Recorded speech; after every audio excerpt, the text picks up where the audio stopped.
From the NYPTI Radio Recording Studios, high above 107 Columbia Street in the heart of uptown downtown Albany, welcome to this week's edition of the NYPTI Practice Tips.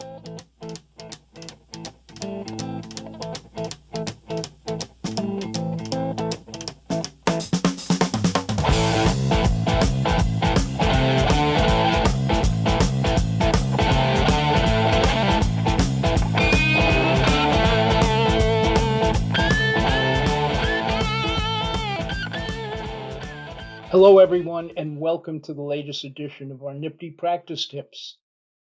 Today, we're going to be discussing the calling of a civilian witness at a Wade hearing and presenting evidence of an independent source during the Wade hearing and before the court's initial ruling on the suggestiveness of the police procedures. At many Wade hearings, it is a typical practice to call only law enforcement personnel as witnesses if the procedures used were clearly not so unduly suggestive as to create the substantial likelihood of a misidentification.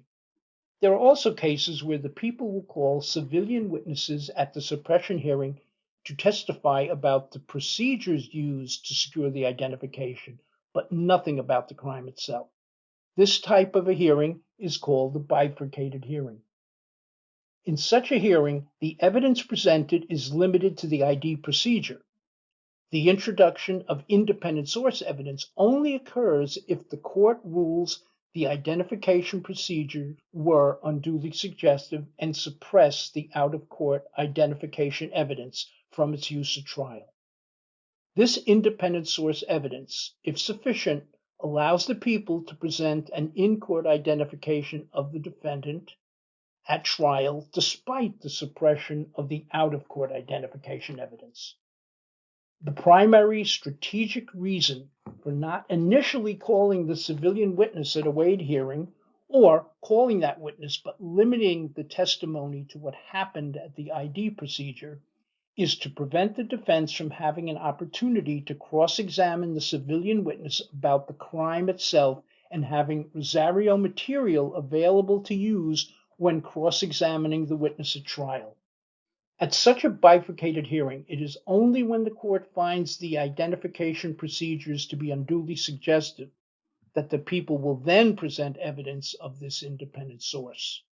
This means evidence of the witness's previous viewing of the defendant in a situation or situations not improperly influenced by law enforcement procedures.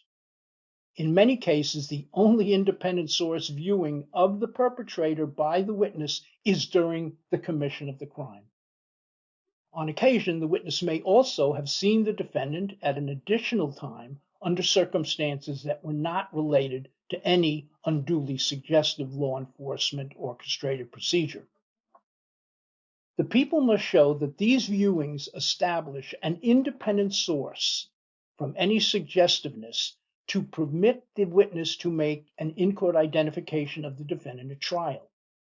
It is imperative that when conducting such a bifurcated hearing, you put on the record that you are reserving the right to present evidence of the independent source if needed. Most ADAs will have done this in their motion papers. While this is a pro forma procedure in most cases and often is not even thought of by any of the parties, it can happen that the people's failure to preserve this right to present subsequent evidence of this independent source can, in theory, result in the loss of the identification because the court will not permit the independent source here. I want to suggest that there are several reasons why it can be a better practice to call the civilian witness at the Wade hearing to testify not only as to the procedure used by law enforcement personnel in conducting the ID, but also the witness's independent source being before the court and for its consideration before it rules on the initial issue of suggestivity. Let's first take a look at calling the civilian witness at a bifurcated hearing. If you are conducting a bifurcated hearing, that is, only litigating the propriety of the ID, calling the civilian witness to testify can serve as an opportunity for your witness to experience testifying in court before the trial takes place. Never overlook how unpleasant an experience testifying can be for almost any witness. But even worse are your witness's fears of testifying that are almost always greater than the reality of testifying. This dry run at a hearing for your witness will often give him or her a much needed confidence boost when he or she returns to testify at trial. And in turn, this confidence that the witness demonstrates when testifying at trial will make them a much more credible witness to the jury. It will also give you the opportunity to correct any inappropriate physical conduct or language used by your witness at the hearing before he or she testifies in front of the jury. However, before you call the witness, be sure to get an assurance from the court that the defense will be limited to only cross-examining as to the procedures and not as to the crime itself. However, the best practice is that when you call a civilian witness for a limited purpose at a suppression hearing, they should be fully prepared to testify as if they were going to be testifying as to all the issues related to the case. It happens the defense attorney may convince the court during the hearing that this evidence is appropriate to elicit from your witness. You want to be sure they are prepared to deal with any questions related to the case. Of equal, if not greater importance, is your civilian witness may well have a much better memory of the identification procedures than your law enforcement officers, especially those very active officers who may not remember all the details of the procedure that the civilian witness does. In light of this, the evidence presented by the witness in conjunction with the evidence of the officer will be more comprehensive and your arguments more persuasive in convincing the court that the procedures were not unduly suggestive. Remember, all identification procedures are suggestive to some degree, but practically speaking, a civilian witness is usually the most reliable person as to what he or she saw and heard during the identification procedure. Remember, the issue of undue suggestiveness is based on what the witness heard or saw, and not necessarily what actually took place. Sometimes an officer said or did something during the procedure that may be considered suggestive, but if the witness did not see it or was not aware it occurred, it should not impact the court's determination of the propriety of the identification procedure. If the civilian does not testify to affirm their lack of knowledge of this suggestive conduct, this aspect of the potential impropriety not being relevant cannot be argued by the ADA. It would seem these benefits far outweigh any Rosario concerns that you may have in calling this witness. And even more so in the following. Let's consider calling the witness to present evidence of the independent source before the court rules on the issue of undue suggestiveness. Now, this is less common, and I'm not suggesting you do it in every case, but I do suggest you consider it for the following reasons. When you evaluate the procedures used by the officers and determine they are close to being unduly suggestive, presenting the independent source evidence at the hearing before the court rules on the undue suggestiveness can be a significant advantage to you for multiple reasons. First of all, you don't want to lose this out-of-court identification evidence from the jury at trial.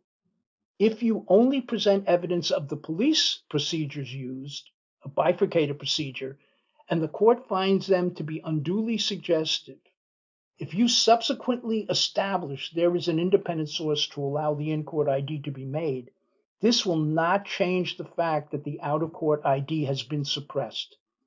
The jury will most likely not know how the defendant came to be a suspect and why he or she was arrested, nor that he or she was identified by the witness before the trial.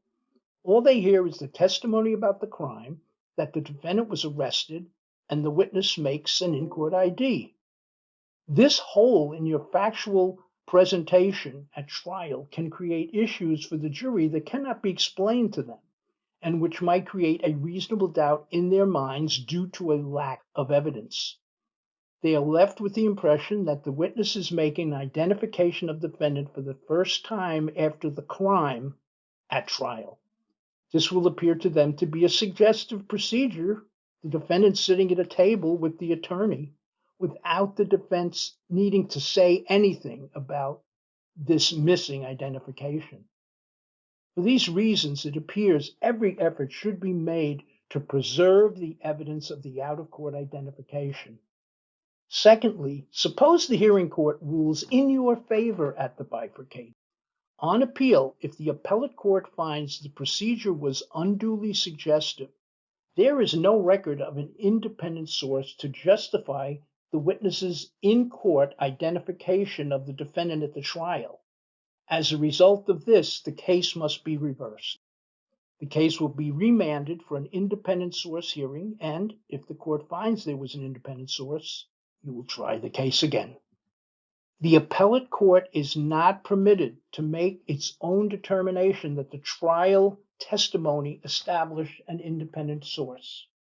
While this used to be the law, in 1984, in the case of People v. Dot, the Court of Appeals did away with this.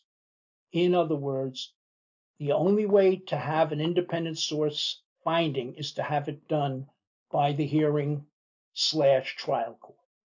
Also take a look at a more recent Court of Appeals decision addressing these issues, People v. Wilson, a case from 2005. Now, if you present the independent source evidence at the hearing before the suppression ruling, the hearing court will be able to take that evidence into consideration in ruling on the issue of whether there was undue suggestiveness. The stronger, more significant the independent source evidence is, the length of time viewing the defendant, the lighting conditions, and so forth, the less likely the procedure would be unduly suggestive.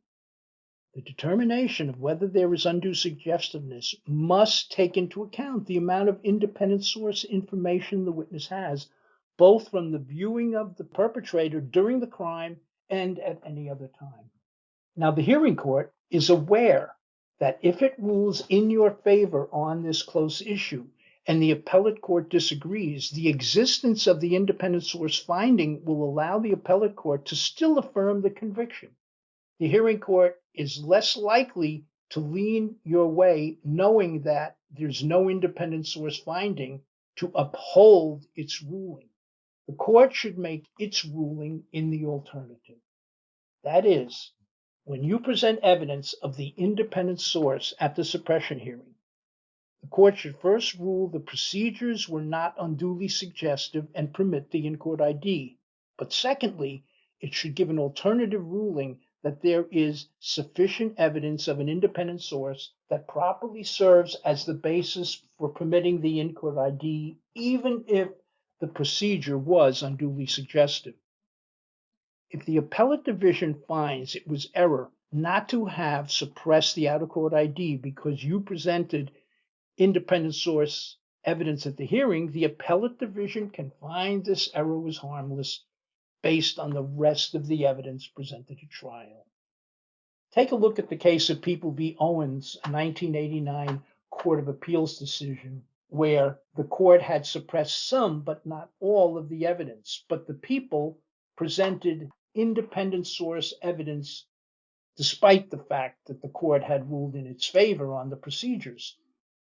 On the appeal, the courts found that there was in fact error in the identification procedure the court permitted. But since there was an independent source ruling made in those suggestive witnesses' procedures, the court upheld the conviction. You should also consider the quote from People v. Burtz back in 1991, where the court wrote that the risk for completely renewed proceedings from a failure to present evidence of an independent source. The people are generally well advised to come forward with any independent source evidence at a Wade hearing, so that the suppression court may, where appropriate, rule in the alternative. While the testimony of a civilian at a Wade hearing is not required in every case, or even suggested that it should be, you should consider whether it is appropriate to call in a particular case that you are going to conduct, whether it's only to testify to the identification procedures or to present evidence of the witness's independent source before the court rules on the suppression issues. Please be sure to see the material in the prosecutor's encyclopedia addressing these issues, with a tremendous amount of case citation and additional arguments for you to use in addressing these important identification issues. And thanks always to our crack producer, Jonathan Marconi Crispino, and to the entire crew at NYPTI for their help in putting together this latest production. To all of you out there, please be well and stay ready, my friends.